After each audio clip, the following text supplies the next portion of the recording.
ఆంధ్రప్రదేశ్ రాష్ట్రం దేశంలోని అత్యుత్తమ పెన్షన్ విధానం అమలు చేస్తుందని మంత్రి కొండపల్లి శ్రీనివాస్ పేర్కొన్నారు.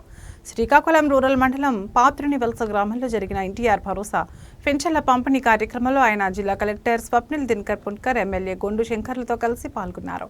పలువురు లబ్ధిదారులకు ఇంటింటికి వెళ్లి పెన్షన్లు అందజేశారు. ఈ సందర్భంగా మంత్రి మాట్లాడుతూ ప్రతి కుటుంబం సుఖంగా ఉండాలన్నదే ప్రభుత్వ లక్ష్యమని చెప్పారు.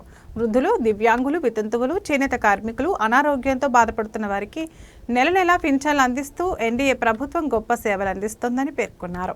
ఎన్నికల్లో హామీ ఇచ్చిన ప్రకారమే ప్రతి నెల 1వ తేదీన పెన్షన్లు పంపిణీ చేస్తున్నామని, రాష్ట్రంలో నెలకు సుమారు 2,700 కోట్లు, సంవత్సరానికి 33,000 కోట్లు ఖర్చు చేస్తోందని వివరించారు. ఇక్కడ ప్రజాప్రతినిధి అప్పలనాయుడు గారిని మాట్లాడుతుందిగా కోరుతున్నాను.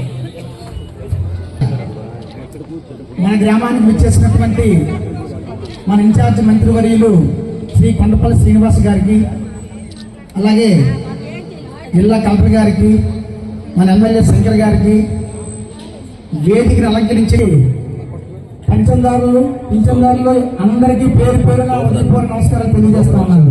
నేను సర్పంచ్ అయిన తర్వాత మన గ్రామంలో అనేకమైన అభివృద్ధి కార్యక్రమాలు చేసుకున్నాం.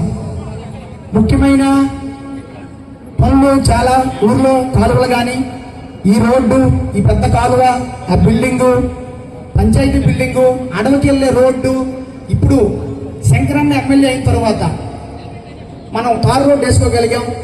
అలాగే 2 ఈరోజు 1వ తారీఖు, ప్రతి నెల 1వ తారీఖున శాసనసభ్యులు, అలాగే మంత్రులు, మరి ముఖ్యంగా మా గౌరవ ముఖ్యమంత్రి వారు ఏదో విలేజ్ వెళ్ళి ఆ గ్రామంలో ఉన్నటువంటి కష్టకాలు అనుకొని ఆ గ్రామంలో పర్యటన చేస్తూ పెన్షన్ డిస్ట్రిబ్యూషన్ కార్యక్రమం పెద్ద ఎత్తున గడిచిన సంవత్సర కాలంలో కొనసాగుతుంది.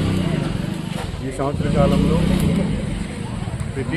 ప్రతి శాసనసభ్యుడు కూడా 1వ తారీఖున పార్టిసిపేట్ చేయడమే కాకుండా ఆ గ్రామాల్లో మంచిగా తెలుస్తూ ప్రభుత్వం చేసినటువంటి విధి విధానాలు తెలియజేస్తూ ప్రజల తాలూకు కష్టకాలు కూడా తెలుసుకోవడం జరుగుతుంది.